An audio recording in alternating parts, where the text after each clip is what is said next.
আল্লাহ তার ইবাদতের ঘোষণা দেওয়ার পরে পরেই দুইজন মানুষের দাম বর্ণনা করেছেন। আমি সেই দুইজন মানুষের দাম নিয়ে একটু আলোচনা করার চেষ্টা করব। আল্লাহ বলেন, ওয়াকাদা রাব্বুকা আল্লা তা'বুদু ইল্লা ইয়াহু ওয়া বিল ওয়ালিদাইনি ইহসানা। পৃথিবীর মানুষ যদি আরশে আজিমের নিচে, জমিনের উপরে, কিংবা আরশে আজিমের বাহিরে, কিংবা জমিনের নিচে, নবমণ্ডল, ভূমণ্ডল, পৃথিবীর সমস্ত সীমানার কাঁটাতার পেরিয়ে যদি তুমি বসবাস করো, এরপরেও যদি ইবাদত করো, আমারই করতে হবে। কারণ লা ইলাহা ইল্লাল্লাহ বলে তুমি সাক্ষ্য দিয়েছো আমি আল্লাহ ছাড়া ইবাদতের উপযুক্ত আর কেউ নয়। আওয়াজ দিয়ে বলুন ঠিক কিনা? আমার ইবাদত করার পরে পৃথিবীর মধ্যে, আল্লাহর জমিনের উপরে, আল্লাহর আরশে আজিমের নিচে আমি আল্লাহ এবং আমার বিশ্ব নবীর পরে যদি কোনো মানুষকে মর্যাদার চেয়ারে তোমরা বসাতে চাও, মর্যাদার আসনে বসাতে চাও, দুধের পেয়ালা যদি পান করাতে চাও, কারো পা যদি টিপারও তোমার ইচ্ছে হয়, কারো মাথা থেকে যদি পাকা চুল এনে দিতে ইচ্ছে হয়, আল্লাহ বলেন আল্লাহ তা'বুদু ইল্লা ইয়াহু ওয়া বিল ওয়ালিদাইনি ইহসানা। সেই মানুষটাই হচ্ছে তোমার বাবা এবং মা। আওয়াজ দিয়ে বলুন সুবহানাল্লাহ। তাহলে আল্লাহর ইবাদত করার পর আমাদেরকে সবচেয়ে বেশি মর্যাদা দিতে হবে বিশ্বনবীর পরে পিতামাতাকে। নাকি কোনো সন্দেহ আছে? নাকি কোনো হক্কানি পীরকে, নাকি কোনো ভণ্ড পীরকে, নাকি কোনো মাজারিকে, নাকি কোনো বাজারিকে, নাকি কোনো গাজাখুরকে যদি মর্যাদার আসনে বসাতেই হয় আল্লাহ এবং তার নবীর পরে, সেটা হচ্ছে আমার বাবা মা। আওয়াজ দিয়ে বলুন কথা ঠিক কিনা? আল্লাহ বলে দিয়েছেন আল্লাহ তা'বুদু ইল্লা ইয়াহু ওয়া বিল ওয়ালিদাইনি ইহসানা ইম্মা ইয়াবলুগান্না ইনদাকাল কিবারু আহাদুহুমা আও কিলাহুমা। আর মর্যাদার আসনে যখন তোমরা তাদেরকে বসাবে, আর তোমাদের জীবন দশায় যদি তারা বার্ধক্যে উপনীত হয়, তাদের মধ্যে দুইজন কিংবা একজন, আহাদুহুমা আও কিলাহুমা ফালা তাকুল লাহুমা উফফিউ। মানুষ যখন বার্ধক্যের মধ্যে উপনীত হবে তখন তার শিশু সুলভ আচরণ হবে। বলেন তো, আমরা যারা যুবক আছি আমাদের কিন্তু চকলেট খাইতে ইচ্ছে করে না? এই যুবক, চকলেট খাইতে ইচ্ছে করে? যারা যুবক আছে তাদের লাঠি হাতে নিয়ে নাতিদের সাথে খেলা করতে ইচ্ছে করে না? যারা যুবক আছে হঠাৎ করে এদের শীতের দিনের পিঠা খাইতে ইচ্ছে করে না? যারা যুবক আছে এদেরকে হঠাৎ করে ওই খালা শাশুড়িকে দেখতে ইচ্ছে করে না, কারণ তার যৌবনের তাড়না, এই পাওয়ার, এই লোডি তো সে সহ্য করতে পারে না। আওয়াজ দিয়ে বলুন কথা ঠিক কিনা? আল্লাহ বলেন বাবা অথবা মা যখন বৃদ্ধ হয়ে যাবে, ফালা তাকুল লাহুমা উফফিউ। এমন কোন আচরণ বাবা তোমার করতে পারে, কিংবা এমন কোন আচরণ তোমার মা তোমার সাথে করতে পারে, সাবধান সাবধান। তোমার মা যত ধরনের আচরণ তোমার সাথে করুক, তুমি শব্দও বলতে পারবে না। আওয়াজ দিয়ে বলুন কথা ঠিক কিনা? সহজে বুঝার জন্য একটা উদাহরণ দিচ্ছি। ধরুন আপনি এক মায়ের একটা সন্তান, নিজে রোজগার করেছেন, নিজে কামাই করেছেন, আপনার টাকার উপার্জিত টাকা দিয়ে 500 টাকার একটা রুই মাছ কিনেছেন। আপনার একটা বোন আছে, আপনার বোনের ছেলে বেড়াইতে আসছে, আপনার ছেলেও খাইতে বসছে। এখন যে রুই মাছের মাথাটা আপনার ছেলের দাদি আর আপনার ভাগিনার নানি, আপনার মা। আওয়াজ দিয়ে বলুন কথা ঠিক কিনা? কিন্তু নানিদের অবস্থাটা হচ্ছে নিজের সন্তানের পাতে, সন্তানের পাতে, অর্থাৎ ছেলের ঘরে নাতির পাতে ছোট মাছ দিয়ে মেয়ের ঘরে নাতির পাতের মধ্যে, প্লেটের মধ্যে একটু বড়টা দিতে পারে। আওয়াজ দিয়ে বলুন কথা ঠিক কিনা? তোমার টাকার রুই মাছ কিনে, তোমার টাকার মাছের মাথা তোমার সন্তানকে না দিয়ে তোমার বোনের সন্তানকে দিতে পারে। আল্লাহ বলেন ফালা তাকুল লাহুমা উফফিউ। তখন তুমি শব্দ বলতে পারবা না। আওয়াজ দিয়ে বলুন কথা ঠিক কিনা? ফালা তাকুল লাহুমা উফফিউ ওয়ালা তানহারহুমা ওয়া কুল লাহুমা কাওলান কারীমা। শব্দ তো বলতে পারবা না। ওয়ালা তানহারহুমা, তাদেরকে ধমক দিয়ে, তাদেরকে বচ্চনার সাথে, তাদেরকে তীক্ষার সাথে, তাদেরকে মস্কারার সাথে কোনো কথা বলতে পারবা না। বুঝতে পেরেছেন? আপনি একটা লুঙ্গি কিনেছেন, এসে বাবাকে বলতেছেন এই যে নেন লুঙ্গি, গত ঈদেও না একটা দিলাম, 2 মাস যাইতে না যাইতে লুঙ্গি কেমনে ছিঁড়ে? আল্লাহ বলেন এই কথাটা তুই বলতে দেরি আর আমার আরশে আজিম থেকে বান্দা তোর উপর গজব নাজিল হতে দেরি না। বাবার সাথে এরকম কথা বলা যাবে? বাবার সাথে এরকম কথা বলা যাবে? ফালা তাকুল্লাহুমা উফি ওয়ালা তানহারহুমা ওয়া কুল্লাহুমা কাওলান কারীমা। তাহলে তাদের সাথে যখন তোমার কথা বলার প্রয়োজন পড়বে, ওয়া কুল্লাহুমা কাওলান কারীমা, তাদের সাথে তুমি কারিমের সাথে, আজমতের সাথে, মুহাব্বতের সাথে, বিনয়ের সাথে মাথাকে ঝুঁকিয়ে দিয়ে আস্তে আস্তে কথা বলবে। এমন আস্তে আস্তে কথা বলবে যেন তোমার বাবা আর তোমার মা কোনোদিন তোমার কাছ থেকে কোনো বেয়াদবি ধরা না পড়ে। আওয়াজ দিয়ে বলুন সুবহানাল্লাহ।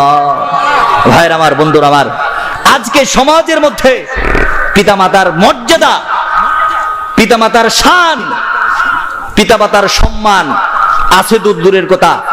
আজকে সমাজের মধ্যে আমরা অনেক জায়গায় দেখেছি নিজের সন্তান তার জন্মদাতা পিতাকে মারধর করছে, ঠিক না? আপনাদের এলাকায় হয়তো নেই। ঢাকার সৌখিপুরে একজন বৃদ্ধ বাবা একটা অপরাধ করেছে। সে যত বড় অপরাধ করুক, সে জেনা করুক, কিংবা বৃদ্ধ বয়সে একজন মেয়েকে, একজন মহিলাকে বিবাহ করুক, আপনার কাছে অপরাধ হতে পারে। এই বিচার করার দায়িত্ব আপনার হাতে আল্লাহ দেন নাই। আওয়াজ দিয়ে বলুন কথা ঠিক কিনা? আর বিবাহ করা তো এমনিই জায়েজ, এটা তো কোনো খারাপ কাজও নয়। কিন্তু খারাপ কাজ করেও যদি কোনো মহিলার সাথে মেলামেশা করে, এই বিচারটা আপনি করার মতো কোনো অধিকার রাখেন না। আওয়াজ দিয়ে বলুন কথা ঠিক কিনা? আমাদের কিছু গ্রাম্য মাতাব্বর আছে, আমাদের সমাজের মধ্যে কিছু গ্রামের সালিশের মাতাব্বর আছে। এরা যখন বিচার করে রাত্রে ঘুমিয়ে ঘুমিয়ে চিন্তা করে সকালে কার পক্ষে কথা বলবে, ছেলের পক্ষে বলবে নাকি বাবার পক্ষে বলবে। শেষ পর্যন্ত চিন্তা ভাবনা করে দেখে বাবার চাইতে সন্তানের পাল্লাটা ভারী, বাবার চাইতে সন্তানের সম্মান আর সন্তানের টাকা বেশি। সেহেতু বাবার পক্ষে কথা না বলে মাতাব্বরেরা সন্তানের পক্ষেই কথা বলছে। আওয়াজ দিয়ে বলুন কথা ঠিক কিনা? সৌখিপুরের ঘটনাটা আমি দেখেছি। বাবা অপরাধ করেছে, গ্রামের মাতাব্বরেরা সন্তানের হাতে লাঠি তুলে দিয়েছে, বলেছে তোমার বাবা অপরাধ করেছে বৃদ্ধ বয়সে, এর বিচার আমরা করতে চাই না, এর বিচারটা তুমিই করো। সন্তান হাতের মধ্যে লাঠি পেয়ে সমস্ত মানুষের অপকৌশলে, সমস্ত মানুষের বিভিন্ন রকমের কান পরাতে রেগে মেগে তেজে টকবগ হয়ে নিজের সমস্ত শক্তিটা হাতের মধ্যে এনে ওই লাঠি দ্বারা বাবাকে 100 পিটন দেয়। বাবাটা হাও মাও করে কান্না শুরু করে, বাবার লুঙ্গিটা পর্যন্ত খুলে যায়। বাবা সন্তানের 2টা পা ধরে বলে, বাবা আমাকে মাফ করে দে, আমাকে মাফ করে দে, আমাকে আর মারিস না, আমাকে আর মারিস না। নিষ্ঠুর সন্তানের তখনও হুঁশ হয় নাই, মারতে আছে। আল্লাহর কসম করে বলি, এই ছেলে যদি তার জীবনের মধ্যে 1000 কোটি রাকাত নফল নামাজ আর 100 বার হজরে আসওয়াদ পাথর যদি সে তোয়াফ করে, আল্লাহর কসম করে বলি এই বান্দার দ্বারা ইবাদত হতে পারে, কিন্তু এই ইবাদতের উসিলা করে জান্নাত কখনো পেতে পারে না। জান্নাত পাওয়া যাবে না। কেন জান্নাত পাওয়া যাবে? আল্লাহ রাসূল সাল্লাল্লাহু আলাইহি ওয়াসাল্লামের কাছে একজন সাহাবী এসে হযরতে মুআবিয়া ইবনে জাহামা রাদিয়াল্লাহু তাআলা আনহু এসে বলেন, ইয়া রাসূলুল্লাহ, ইয়া হাবিবাল্লাহ, আমি জিহাদের ময়দানে যেতে চাই। আল্লাহর নবী বলেন, ওই ব্যক্তি এসে বলেন, আমি জিহাদের ময়দানে যেতে চাই। আপনি কি বলেন? নবী করিম সাল্লাল্লাহু আলাইহি ওয়াসাল্লাম বলেন, আলাকা মিন উম্মিন, তুমি জিহাদের ময়দানে যেতে চাও, তোমার ঘরে কি তোমার মা আছে? লোকটা এসে বলেন, হ্যাঁ নাম, আমার ঘরে মা আছে। আল্লাহর নবী বলেন, আলজিমহা, জিহাদের ময়দানে যেতে হবে না, মায়ের পায়ের কাছে যাও। জিহাদের ময়দানে গিয়ে শাহাদাত বরণ করলে তোমার যেই মর্তবা হবে, তোমার অসুস্থ মায়ের যদি তুমি সেবা করো, শুশ্রূষা করো, আমি আল্লাহর নবী ঘোষণা করে দিলাম জিহাদের ময়দানের শাহাদাতের সওয়াব তুমি ঘরে বসেই পেতে পারো। আওয়াজ দিয়ে বলুন সুবহানাল্লাহ। শুধু তাই নয়, বিশ্ব নবী, দয়ের নবী, মায়ের নবী, প্যারে নবী, মাহবুবে নবী, সরদার নবী, আকাই নামদার, তাজদারে মদিনা ঘোষণা করে দিলেন জান্নাত তুমি খোঁজো। আমি আল্লাহর নবী বলে দিলাম ইন্নাল জান্নাতা ইনদার রিজলিহা, ইন্নাল জান্নাতা তাহতার রিজলিহা। যে জান্নাত তুমি জিহাদের ময়দানে খুঁজতেছো সাহাবী, বাবা মায়ের সেবা করো, মায়ের সেবা করো, আমি আল্লাহর নবী ঘোষণা করে দিলাম ওই জান্নাত, আমি বিশ্ব নবী বলে দিলাম ওই জান্নাত তোমার মায়ের পায়ের নিচে রয়েছে। আওয়াজ দিয়ে বলুন কথা ঠিক কিনা? ভাইরা আমার, বন্ধুরা আমার, আমি আপনাদেরকে পিতামাতার মর্যাদা সম্পর্কে কি বলবো? হযরতে আবু হুরায়রা রাদিয়াল্লাহু তাআলা আনহু বলেন, যা রাজুলুন ইলা রাসূলিল্লাহি সাল্লাল্লাহু আলাইহি ওয়াসাল্লাম, একজন সাহাবী আল্লাহর রাসূলের কাছে এসে জিজ্ঞেস করেন, ইয়া রাসূলুল্লাহ, ইয়া হাবিবাল্লাহ, এই পৃথিবীর মধ্যে, এই দুনিয়ার মধ্যে, সমস্ত মানুষের মধ্যে আমি কাকে বেশি সম্মান করব? আল্লাহর নবী বলেন ক্বালা উম্মুকা। লোকটা আবার বলেন ক্বালা সুম্মা মান, এরপরে আমি কাকে মর্যাদা দিব? আল্লাহর নবী বলেন ক্বালা উম্মুকা। লোকটা আবার বলেন এরপরে কাকে বেশি মর্যাদা দিব? আল্লাহর নবী এরপরেও বলেন ক্বালা উম্মুকা। চতুর্থবারের সময় আল্লাহর নবীর কাছে বলেন ক্বালা সুম্মা মান। আল্লাহর নবী বলেন ক্বালা আবুকা। আওয়াজ দিয়ে বলুন সুবহানাল্লাহ। তাহলে বিশ্ব নবীর কাছে জৈনিক সাহাবী এসে যখন জিজ্ঞেস করলো এই পৃথিবীর মধ্যে আমার কাছে মর্যাদার পাত্র কে? আল্লাহর নবী বলেছেন তোমার মা, তোমার মা, তোমার মা। চতুর্থবারের সময় বলেছে তোমার বাবা। আওয়াজ দিয়ে বলুন সুবহানাল্লাহ। আল্লাহর নবী সাল্লাল্লাহু আলাইহি ওয়াসাল্লাম মায়ের মর্যাদা তিনবার কেন বর্ণনা করেছেন? হাদিসের মধ্যে আল্লাহর নবী মায়ের নাম কেন তিনবার নিয়েছেন? হযরতে ইবনে বাতাল রহমাতুল্লাহি আলাইহি এর একটা ব্যাখ্যা দিয়েছেন। এর একটা ব্যাখ্যা হচ্ছে, উনি বলেছেন মা সন্তানের জন্য এমন তিনটা কষ্ট করে, পৃথিবীর কোন মানুষ তার সন্তানের জন্য এই তিনটা কষ্ট করে না। আওয়াজ দিয়ে বলুন কথা ঠিক কিনা? তিনটা কষ্ট মা করে, পৃথিবীর কোন মানুষ এই কষ্ট করে না, কোন বাবা এই কষ্ট করে না। এই জন্যই ইমাম বাতাল রহমাতুল্লাহি আলাইহি বলেছেন, এই জন্যই হাদিসের মধ্যে মায়ের নাম তিনবার নেওয়া হয়েছে। এক নাম্বার, মা একটা কষ্ট করে, এই কষ্ট পৃথিবীর কোনো মানুষ করে না। আল্লাহ রাব্বুল আলামিন সূরা লুকমানের 14 নম্বর আয়াতে বলেন ওয়াসাইনাল ইনসানা বিওয়ালিদাইহি হামালাতুহু উম্মুহু ওয়াহনান আলা ওয়াহনিন ওয়া ফিসালুহু ফি আমাইনি আনিশকুরুলি ওয়ালিওয়ালিদাইকা ইলাইয়াল মাসির। আওয়াজ দিয়ে বলুন সুবহানাল্লাহ। হযরত ইবনে বাতাল রাহমাতুল্লাহি আলাইহি বলেন মা সন্তানের জন্য এমন একটা কষ্ট করে যেটা বাবা করে না। সেটা হচ্ছে হামালাতুহু উম্মুহু। যখন কোন মা তার সন্তানকে একটা বোঝার মতো করে পেটের মধ্যে 10 মাস 10 দিন গর্ভে ধারণ করে, এই ধারণটা কিন্তু বাবা করে না। আওয়াজ দিয়ে বলুন কথা ঠিক কিনা? গভীর রজনী হয়ে গেছে, সন্তান নিয়ে ঘুমোচ্ছে, বাবাও পাশে ঘুমিয়েছে, হঠাৎ করে সন্তান মায়ের পেটের মধ্যে একটা লাথি দিয়েছে। লাথি দেওয়ার পরে মার ঘুম জাগ্রত হয়ে গেছে, মার চোখের মধ্যে পানি। বাবা জাগ্রত হয়ে বলে ওরে সখিনা, তোমার চোখের মধ্যে পানি কেন?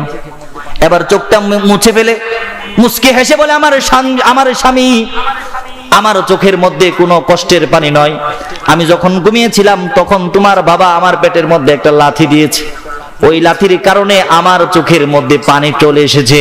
আওয়াজ দিয়ে বলুন সুবহানাল্লাহ। আমাদের সমাজের কিছু মানুষ আছে, আমরা যখন মাকে অল্প টাকা দিয়ে কোনো সেবা করতে পারি, যখন কোনো ভালো খাবার দিতে পারি, যখন কোনো ভালো পোশাক দিতে পারি, তখন আমরা গর্বের সাথে মনে করি মনে হয় আমার মায়ের সেবা যত্ন আমি করে শেষ করে দিয়েছি। আওয়াজ দিয়ে বলুন কথা ঠিক কিনা? কোনদিন মায়ের সেবা যত্ন করে শেষ করার মতো নয়। আল্লাহ রাসূল সাল্লাল্লাহু আলাইহি ওয়াসাল্লামের সামনে একজন সাহাবী এসে বলেন, ইয়া রাসূলুল্লাহ, ইয়া হাবিবাল্লাহ, আমি তো আমার মায়ের মর্যাদার হক আদায় করে দিয়েছি, আমার মায়ের হক আমি আদায় করে ফেলেছি। রাসূল আকরাম সাল্লাল্লাহু আলাইহি ওয়াসাল্লাম বলেন, সাহাবী, নিজের মাকে ওইভাবে দেখতে পারি নাই। দুতমা হালিমাতু সাদিয়া এখনো উনি যেই রাস্তা দিয়ে আসেন আমার কাছে আসার পরে আমার নিজের মাথার রুমালটা আমি হালিমাতু সাদিয়ার পায়ের নিচে বিছিয়ে দেই। আর তুমি বলো তুমি মায়ের সেবা যত্ন করে শেষ করে ফেলেছো, মায়ের হক তুমি আদায় করে ফেলেছো। সাহাবী, বিষয়টা কি আমাকে একটু বলো। আল্লাহর নবী, আমার মা বিগত 10 বছর ধরে ঘরের মধ্যে পড়ে আছে, আমার মায়ের সমস্ত হক সমস্ত সেবা আমি করে থাকি। আল্লাহর নবী, আমার মা হঠাৎ করে আমাকে বলে, বাবা 10 বছর আমার সেবা তুমি করেছো, কিংবা এর চাইতে একটু কম বা বেশি, আমি তোমার প্রতি সন্তুষ্ট বাবা।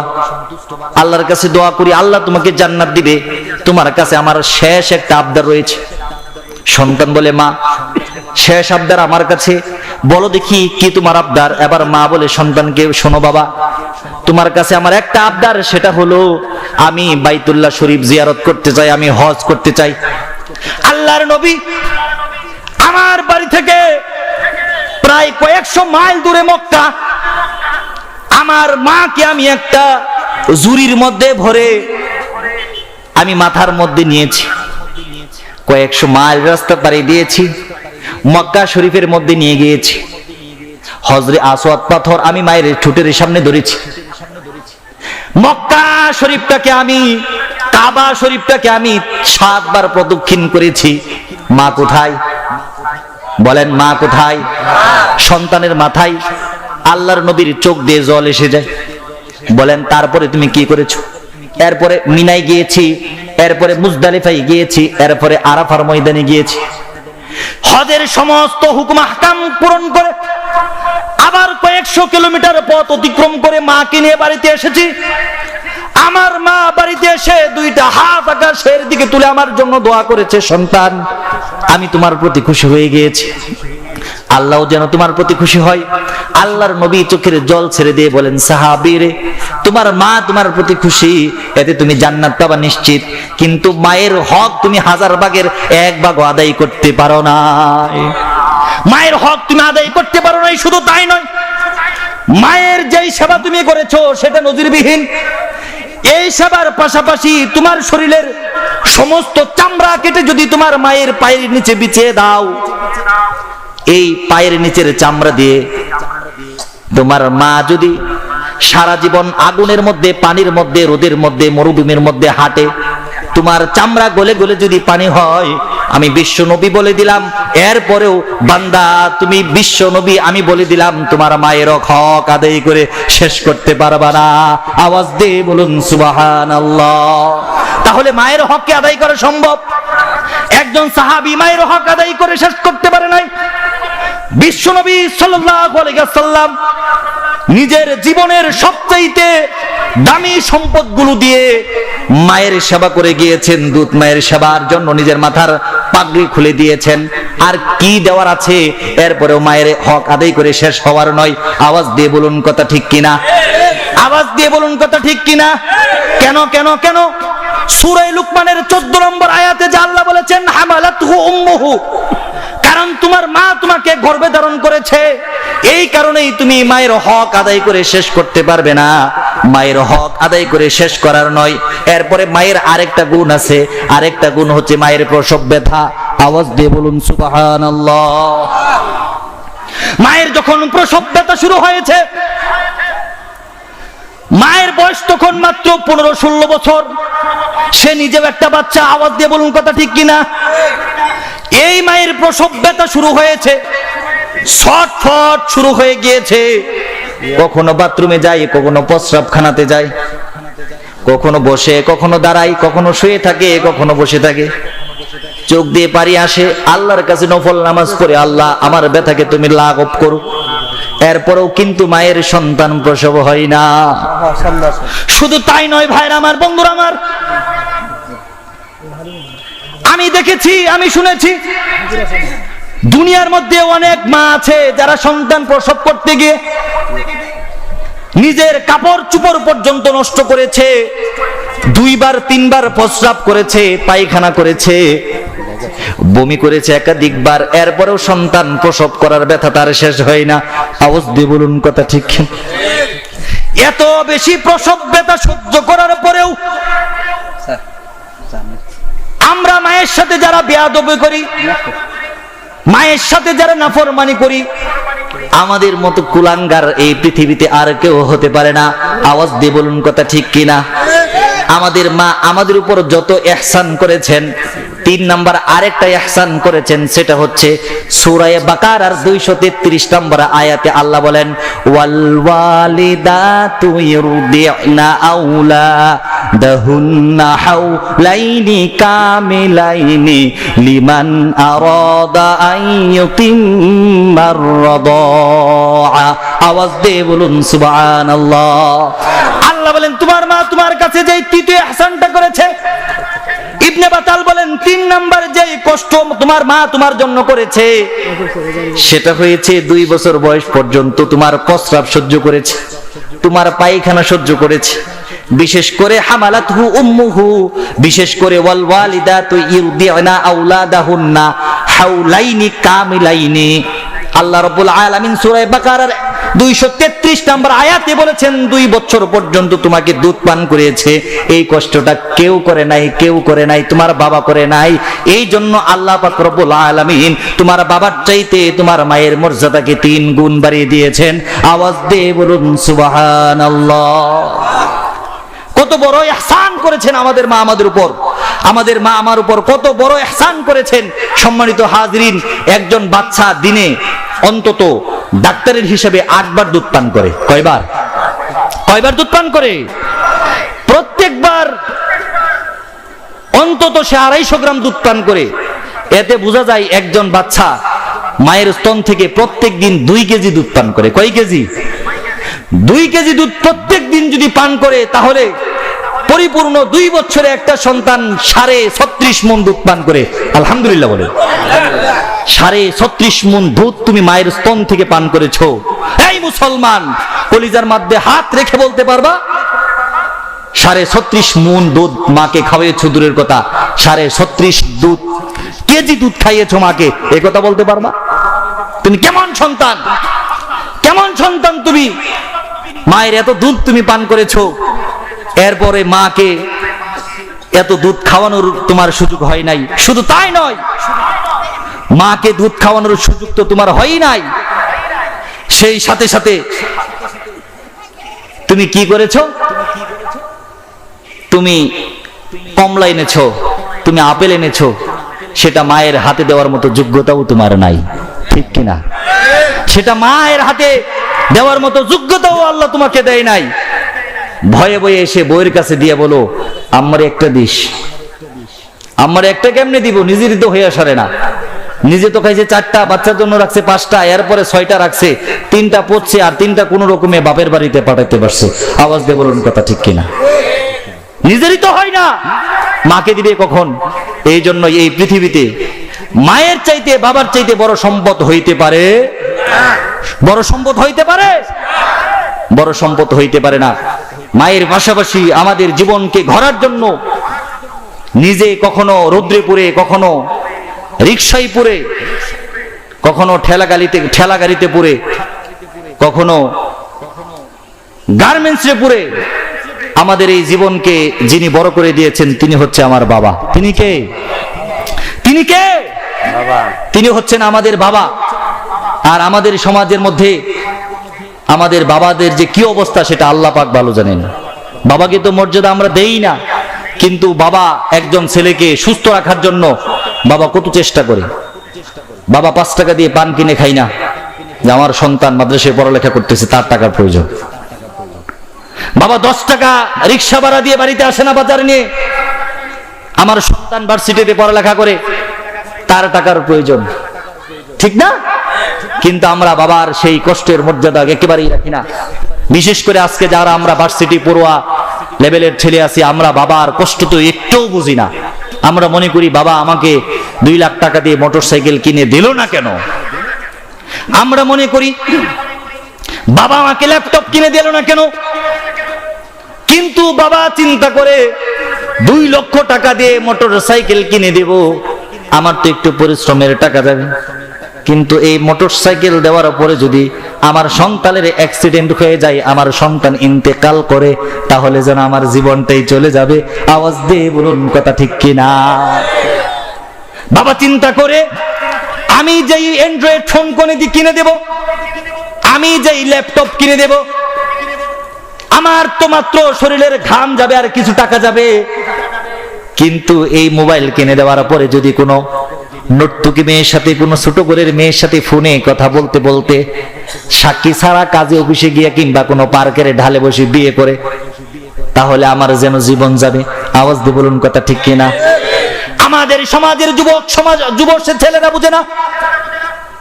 আমি আপনাদেরকে একটা ঘটনা শোনাতে চাই। ইয়াহইয়া নামে একটা ছেলে, বিশ্ববিদ্যালয় পড়ুয়া একটা ছেলে, উনি বলেন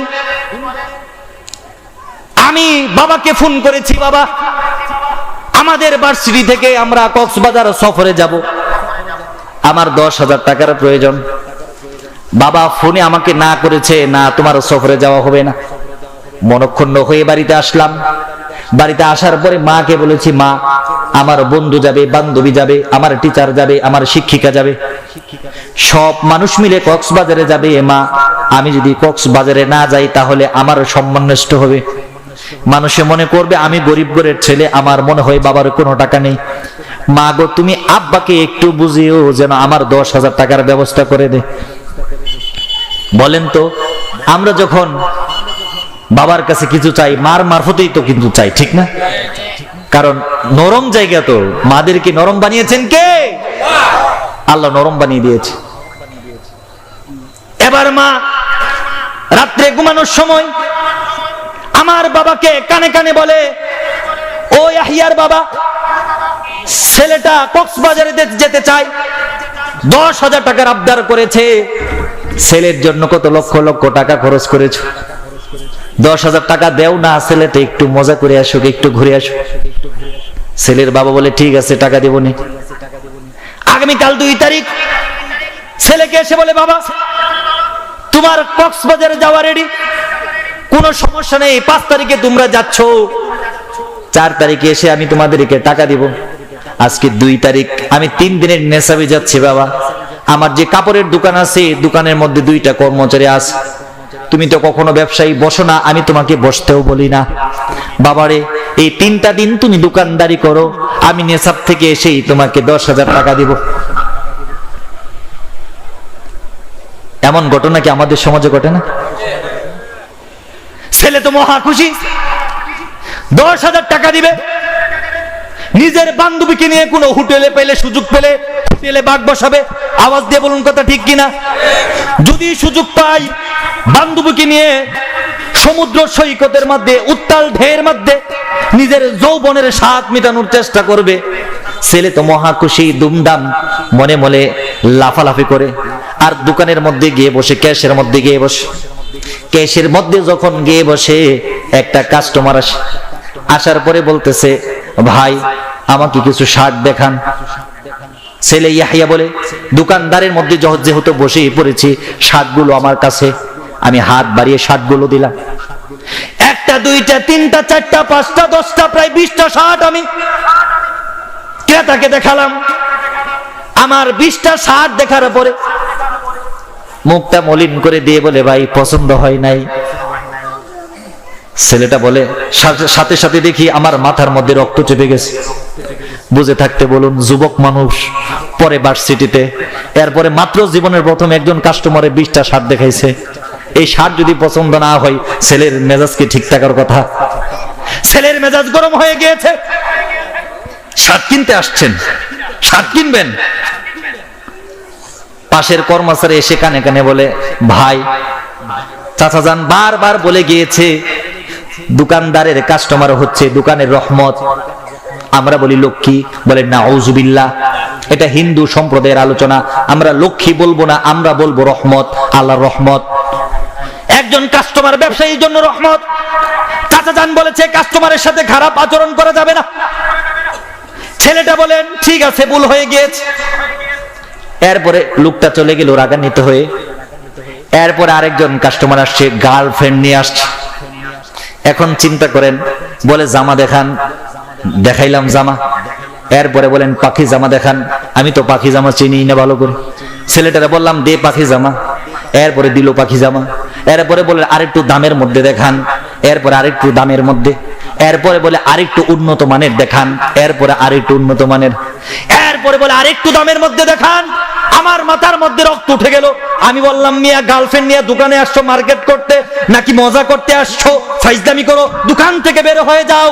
ছেলেটা আবার আমার কানে কানে এসে বলেন ভাই মাপসাই, কাস্টমার তো কত ধরনের হয়ে থাকে, কখনো গার্লফ্রেন্ড নিয়ে আসবে, কখনো বয়ফ্রেন্ড নিয়ে আসবে, কখনো মা নিয়ে আসবে, কখনো টাকা নিয়ে আসবে, কখনো টাকা ছাড়া আসবে, কিন্তু কাস্টমারের সাথে কোনোদিন খারাপ আচরণ করা যাবে না।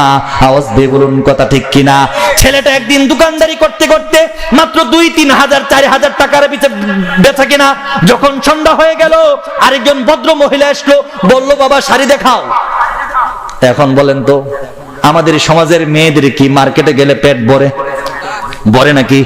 মার্কেটেতে যাই রে আপা, মার্কেটেতে যাই, জাতমানকুল সবই গেল, ইমান রাখা দায়। মার্কেটেতে গিয়ে আপা জুড়ে চাপা মারে, পুরুষেরা সন্তান নিয়ে পিছে পিছে ঘুরে।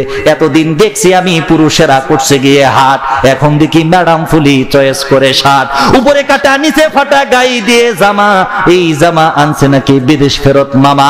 আওয়াজ দিয়ে বলুন কথা ঠিক কিনা?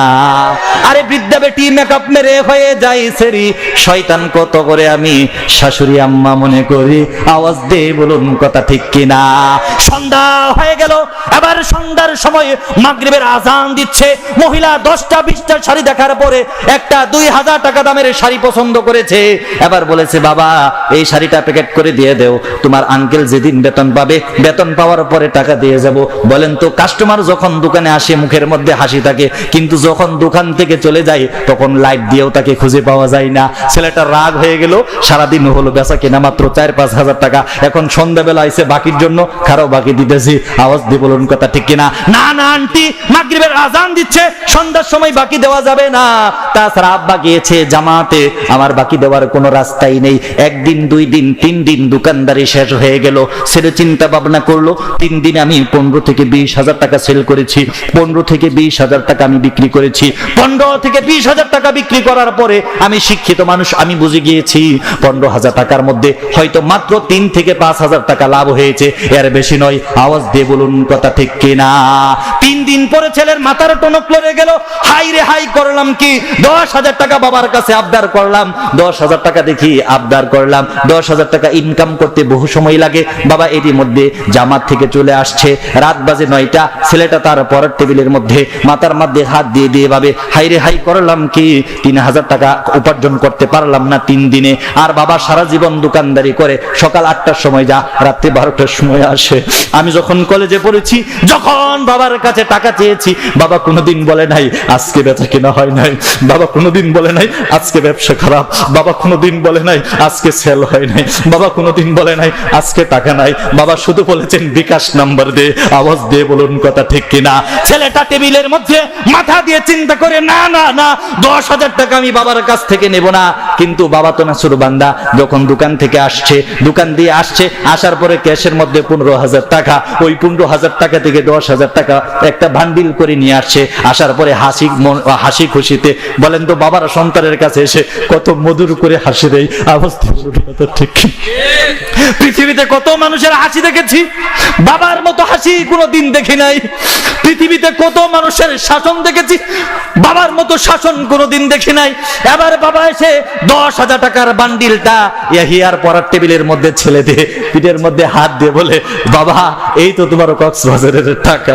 আমি টাকার বান্ডিলটা হাতে দিয়েছি, এইটা তো ওই টাকা, এইটা তো ওই টাকা, এটা তো প্যান্ট বেচা টাকা, এটা তো লুঙ্গি বেচা টাকা, এটা তো শার্ট বেচা টাকা। এই 1 হাজার টাকা বিক্রি করতে আমাকে কত পরিশ্রম করতে হয়েছিল। এবার বাবার হাত ধরে ক্রোধ করে দিয়েছে, বলে আল্লাহ ও আল্লাহ, বাবা রে আমি তোমার কাছে টাকা চাই না, এত পরিশ্রমের টাকা আমি নিতে চাই না। বাবা ধমক দিয়ে দিয়ে বলেন, এই বিয়াদব, বলিস কি, কিসের টাকা, কিসের পরিশ্রম, সারা জীবন তোকে দিয়ে গিয়েছি, কিয়ামত পর্যন্ত দিব বাবা, তুই আমার একমাত্র সন্তান, তোকে না দিলে আমি কাকে দেব? এই তো টাকা, তোর টাকা বাবা, আল্লাহর কসম ওয়াল্লাহি মনের মধ্যে একটু কষ্ট নাই, আমি তোকে না করেছিলাম। ছোট মানুষ, কক্সবাজারে যাবি, পানিতে যদি পড়ে যাস, আগুনে যদি পড়ে যাস, তোকে যদি কোনো হাইজাকারে ধরে, কোনো ডাকাত সন্ত্রাসী যদি তোকে হত্যা করে, বাবা আমি নিঃস্ব হয়ে যাব বাবা, এই জন্যই তোকে মোটরসাইকেল কিনে দেই না, এই জন্যই তোকে মোবাইল কিনে দিতে চাই না, এই জন্যই তোকে কক্সবাজারে পাঠাইতে চাই না। বলেন ছেলের তো এখন মাথা জাগ্রত হয়ে গেছে, আওয়াজ দিয়ে বলুন কথা ঠিক কিনা? এখন ছেলে বাবার পিছনে পিছনে হাঁটতেছে, বাবা খাবার টেবিলে গিয়ে বসছে, মা খাবার দিয়েছে, এখন ছেলেটা কাঁদতে কাঁদতে খাবার টেবিলে বসছে, মা খাবার দিচ্ছে, ছেলের প্লেটেও খাবার দেওয়া হয়েছে, বাবার প্লেটেও খাবার দেওয়া হয়েছে। যখন খাবার দেওয়া হয়েছে ছেলে কাঁদতেছে, ছেলে বলতেছে, বাবা, ও বাবা, 3 দিন দোকানদারি করেছি, 3000 থেকে 5000 টাকা লাভ করতে পারি নাই, তোমার সারা দিনের পরিশ্রম, দোকান ভাড়া দিয়ে 2টা শ্রমিক খাটিয়ে 10,000 টাকা আমাকে দিতে চাও? এই 10,000 টাকা নিয়ে আমি ফুর্তি করতে চাই না, সমুদ্রের উত্তাল তরঙ্গ দেখে আমি 10,000 টাকা নষ্ট করে দিতে চাই না। বাবা তোমার পায়ে পড়ি, আমি কক্সবাজারে যাব না, আমি কক্সবাজারে যাব না, আমাকে মাফ করে দাও। এখন বাবা ওই টেবিলের মধ্যে বসে, আপনারা বুঝে থাকলে বলুন, বাবা যদি কোনোদিন কান্না করে তাহলে কিন্তু কান্না করতে লজ্জা পাই, যত কষ্টই হোক পুরুষ মানুষের, বউয়ের সামনে কাঁদে না, মায়ের সাথে কান্দে না, সন্তানের সামনেও কাঁদতে চাই না। এখন বাবা খাবার টেবিলের মধ্যে বসে চোখ দিয়ে জল আসে, আর স্ত্রীকে ডেকে বলে, ও আমার প্রাণপ্রিয় স্ত্রী, আজকে তরকারির মধ্যে জাল বেশি হয়ে গেছে, জাজ বেশি হয়ে গেছে, জাজের কারণে আমার চোখের মধ্যে পানি চলে এসেছে। আওয়াজ দিয়ে বলুন কথা ঠিক কিনা? বুঝে থাকলে বলুন, এই যে চোখ দিয়ে জল গড়িয়ে পড়ে, এটা কি জাহাজের পানি নাকি কলিজা ফেটা, কলিজার আত্মনাদ, কলিজার রক্তক্ষরণ হয়ে চোখ দিয়ে জল আসে? আর বাবা চিন্তা করে ছেলেটাকে ছোট করে আস্তে আস্তে বড় করলাম, গাড়ির মধ্যে নিয়ে ঘুরলাম, স্কুলে পড়াইলাম, কলেজে পড়াইলাম, ভার্সিটি পড়াইলাম, হাইরে কি সর্বনাশ, দোকানের মধ্যে যদি না দিতাম আমার এই ছেলের পড়ালেখাটা নষ্ট হইতো না। আওয়াজ দিয়ে বলুন কথা ঠিক কিনা? আমাদের বাবারা আমাদেরকে এইভাবেই মহব্বত করে।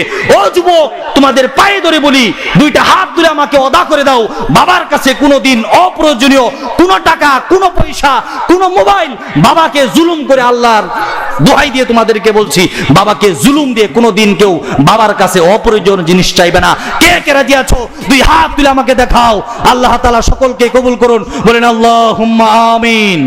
ছেলেটা সর্বোচ্চ পড়ালেখা করেছে, ঢাকা বিশ্ববিদ্যালয় থেকে অনার্স করেছে, পড়ালেখা শেষ হওয়ার পর একটা চাকরিও হয়েছে।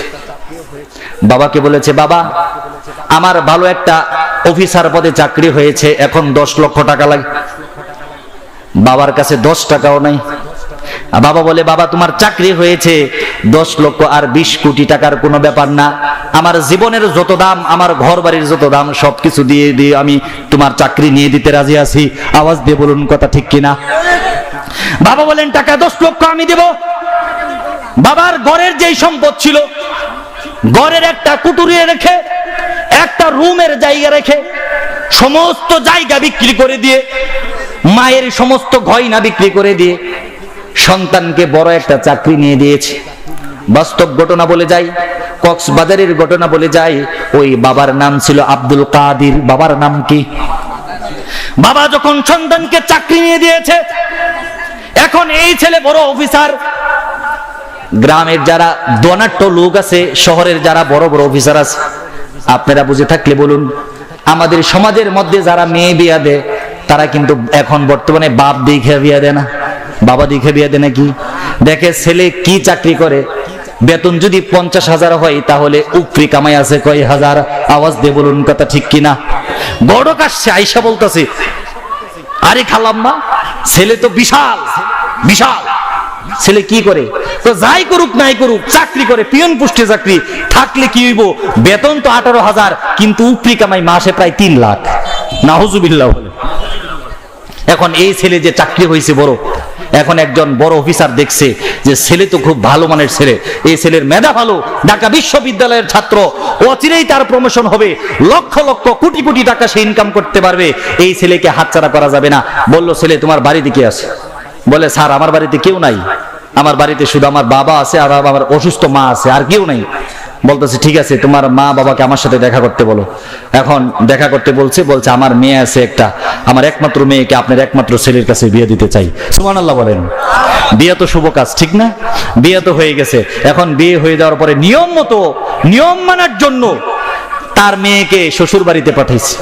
এখন মেয়েকে যখন শ্বশুর বাড়িতে পাঠানো হয়েছে, এখন এই যে গ্রামের আমাদের মায়েরা যারা আছে, বয়স 60 বছর, ডায়াবেটিসের রোগী, এরা ভালো করে ব্লাউজ পরতে পারে না।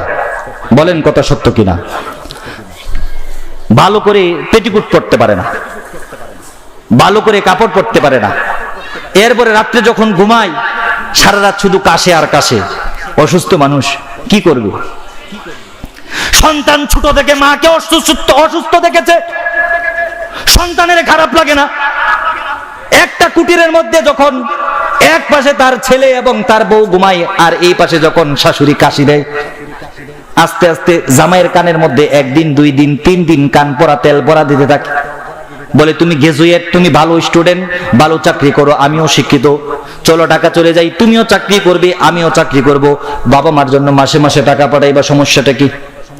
1 দিন 2 দিন 3 দিন এরকম দিন অতিক্রম হওয়ার পর ছেলের মনটা আস্তে আস্তে নরম হয়ে গেল।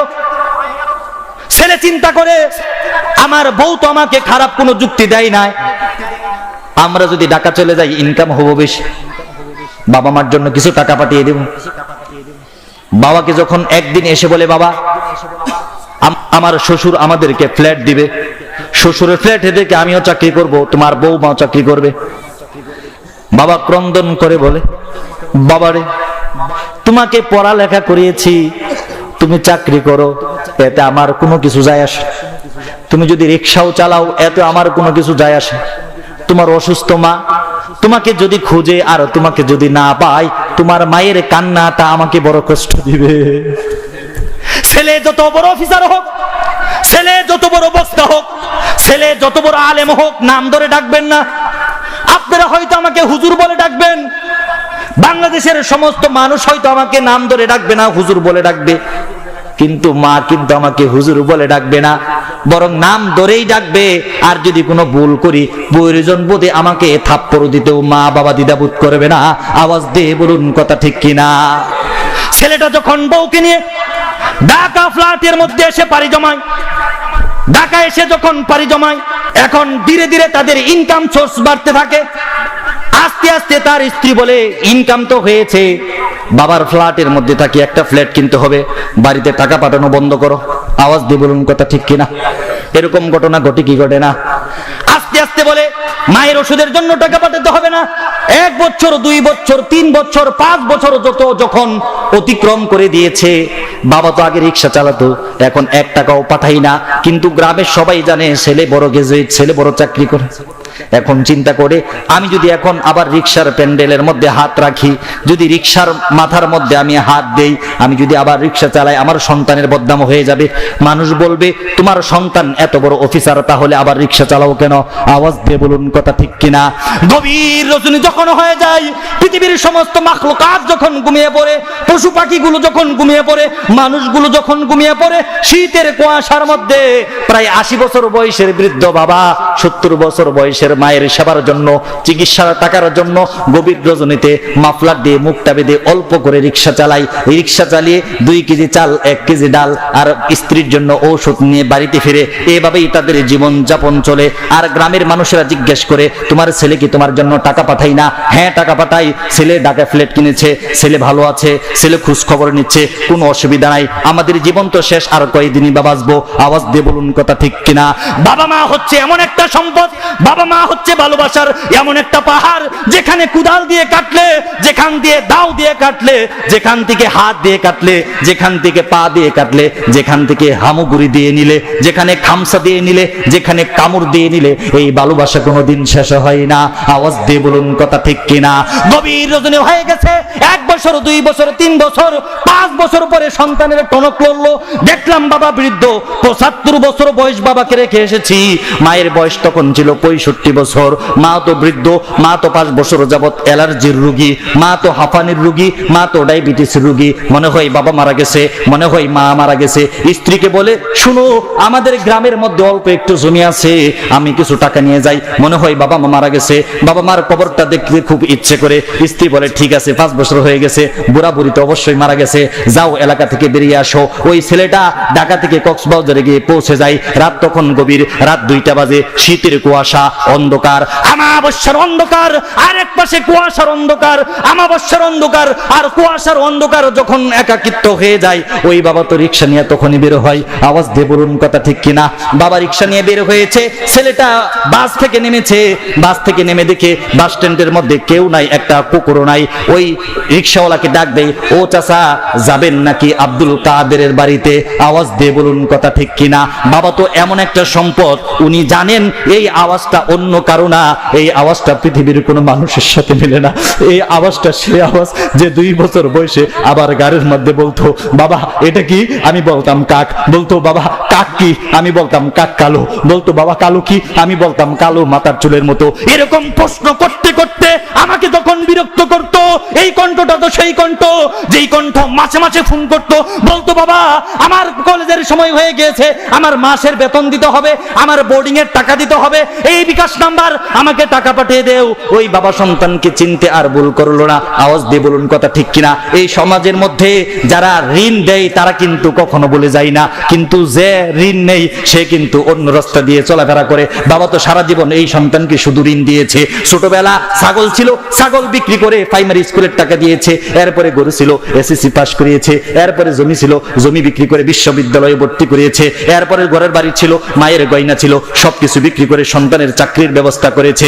যখন সব ব্যবস্থা হয়ে গেল, এরপরে সন্তানের জন্য বাবা নিস্তব্ধ হয়ে গেল। এখন সেই ঋণদার এসেছে, এখন সেই ঋণগ্রস্ত ছেলে এসেছে।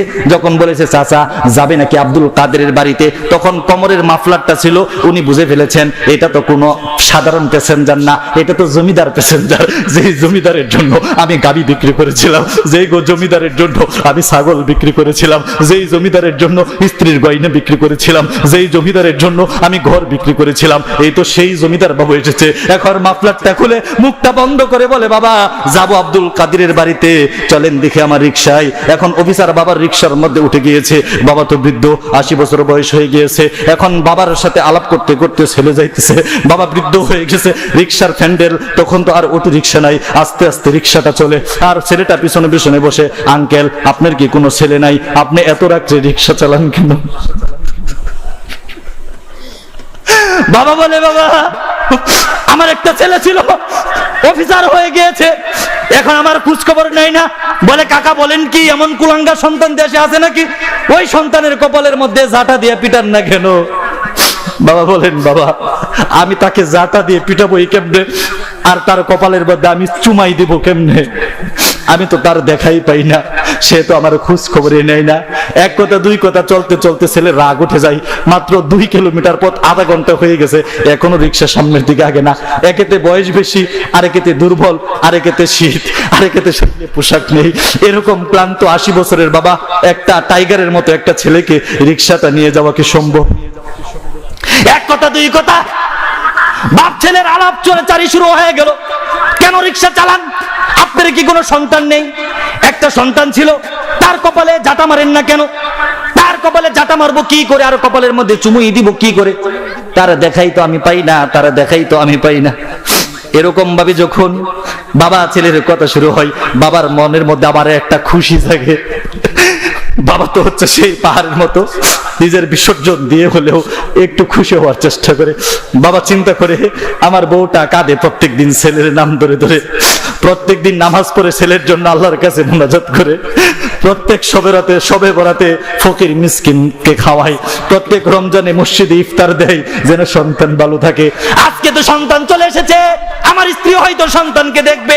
এক কথা দুই কথা, আধা ঘন্টা হয়ে গেল, বাবা রিক্সা নিয়ে উঠতে পারে না। এবার বাবা যখন আস্তে করে বাড়ির কাছে চলে এসেছে, বাড়ির সামনে একটা উঁচা ব্রিজ ছিল। এখন উচ্চ ব্রিজের সামনে গিয়ে বলতেছে, চাচা আমারে নামাই দেন, আপনার মতো বুড়া মানুষের রিক্সার মধ্যে আমি চড়বো না।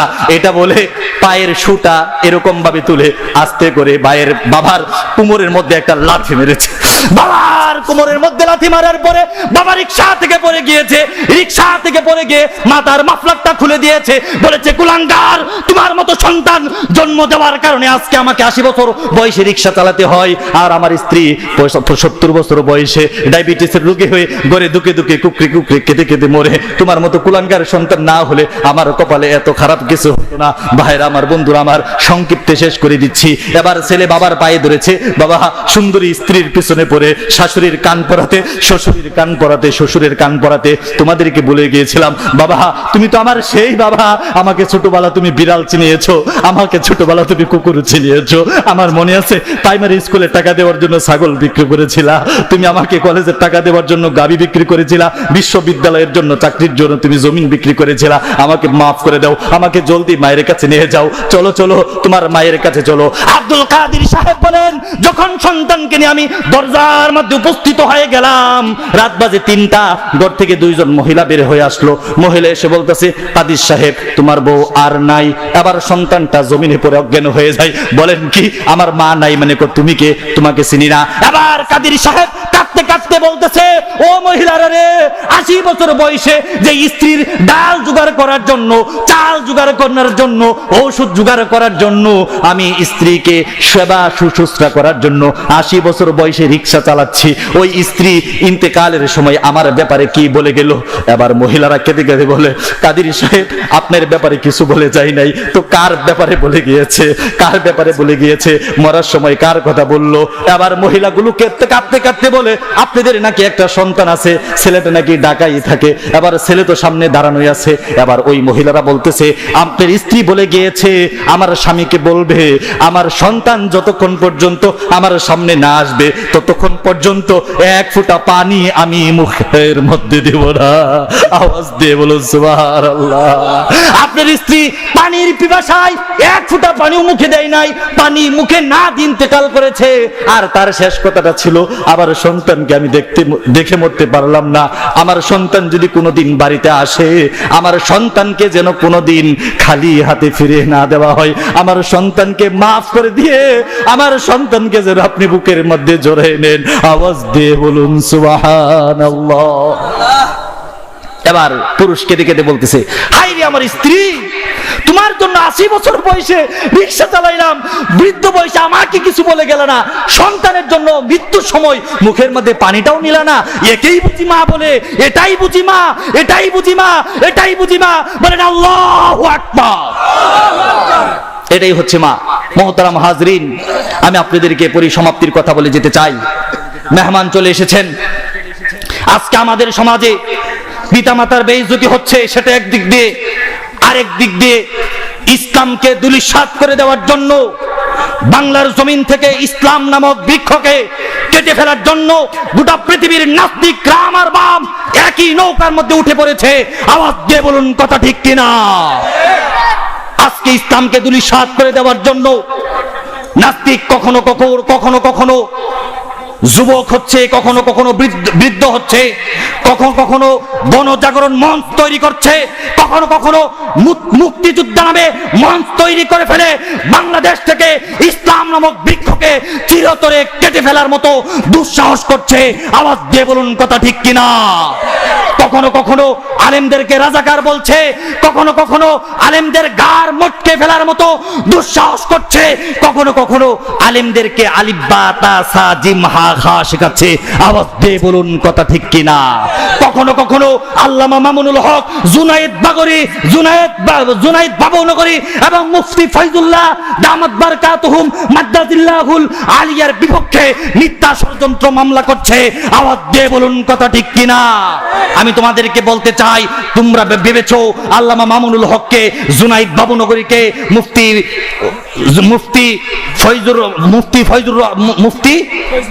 ফয়জুল হককে তোমরা মিথ্যা মামলা দিয়ে তোমরা তোমাদের মাজলিসে হাসানাতে পৌঁছে যাবা।